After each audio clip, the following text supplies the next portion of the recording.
दस्तावेजों से पता चलता है कि दोषी रामपाल की देखरेख में आश्रम में अवैध गतिविधियां भी की जाती थी। कई दवाएं, उपकरण, एक्सरे मशीन आदि भी बरामद की गई। मतलब दवाइयां, उपकरण, एक्सरे आदि आदि, ये बिना सरकार की अनुमति से, बिना परमिशन लिए आप कहीं भी एक्सरे मशीन नहीं लगा सकते। लेकिन सारा गैर कानूनी सतलोक आश्रम बरवाला के अंदर काम हो रहा था।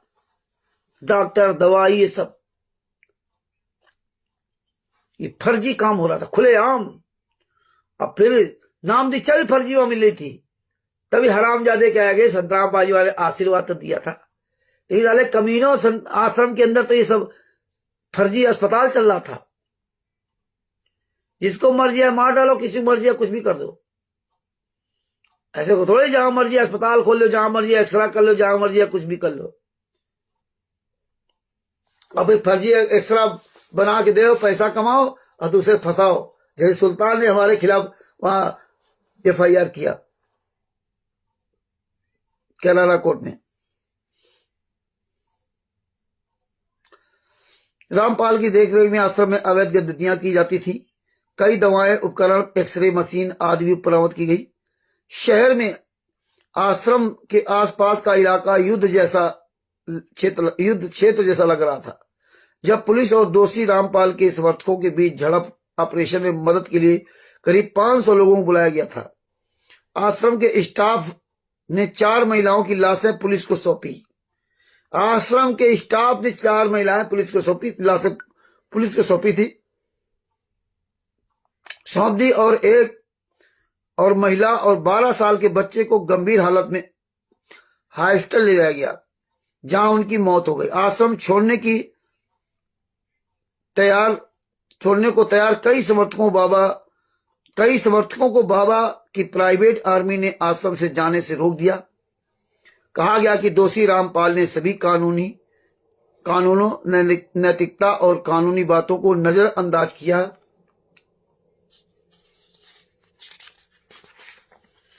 क्योंकि ये अपने हिसाब से एक ऐसा समाज बनाना चाहते थे जिसके अपने कानून और नियम, देश में खुद को भगवान नियम, अपने कानून नियम हो। देश में खुद को भगवान बताने वाले लोग बढ़ रहे हैं। वे शुरू में खुद को आध्यात्मिक गुरु बताते हैं, कोड वगैरह, और बाद में खुद को भगवान घोषित कर देते हैं। और इस चक्कर में वे पैसे जमा कर लेते हैं और मासूम और कमजोर बच्चों और महिलाओं का शोषण करते हैं। हाल के दिनों में खुद को भगवान बताने वाले लोग गलत वजहों से खबरों में हैं। पेशे से इंजीनियर, समझिए क्या कह रहे हैं, पेशे से इंजीनियर,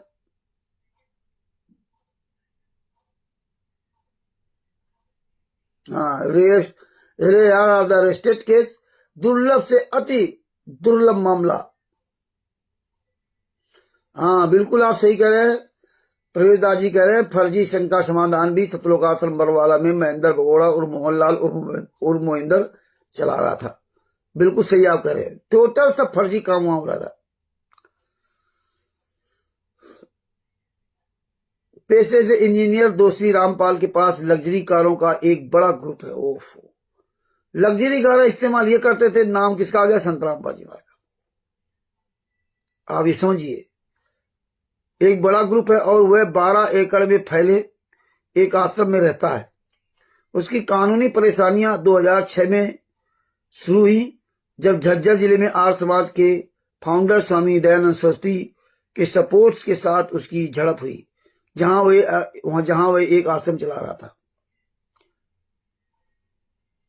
इसमें लिखा, पेशे से इंजीनियर दोषी रामपाल के पास कई लग्जरी कारों का एक बड़ा ग्रुप है। तो प्रवेश दास जी ये बात चाहे नोट कर लीजिए। वहां के SDM को, हिसार के SDM को RTI लगानी है। संत रामपाल जी महाराज के पास जो कारों का पूरा बड़ा ग्रुप था, वो कारों की पूरी हमें डिटेल दीजिए, गाड़ी नंबर और किसके नाम गाड़ी थी, गाड़ी वो बुलेट प्रूफ थी या सादी थी। तो ये प्रवेश जी आप ये नोट कर लीजिए। और हिसार के SDM से या SDO जो भी होता है उससे हमें आरटीआई के द्वारा इसका जवाब मांगना है, उसके द्वारा। ये नोट कर लीजिए आप, इसके जजमेंट के पेज नंबर 9 पर है, ऑर्डर के पेज नंबर 9 पर है। यही सब बातें हमें ध्यान रखनी, यही सब बातें, यही हमें सारे सबूत निकाल करके अपने पास कलेक्शन करना हो, मजबूत होना है।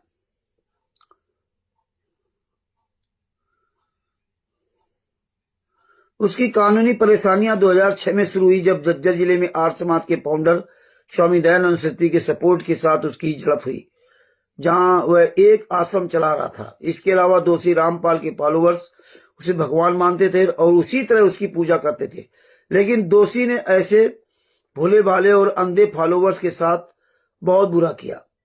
एक खास व्यक्ति दोषी, जिसके बारे में कहा जाता है कि वह बरवाला जिला हिसार हरियाणा में सतलोक आश्रम नाम से एक धार्मिक संगठन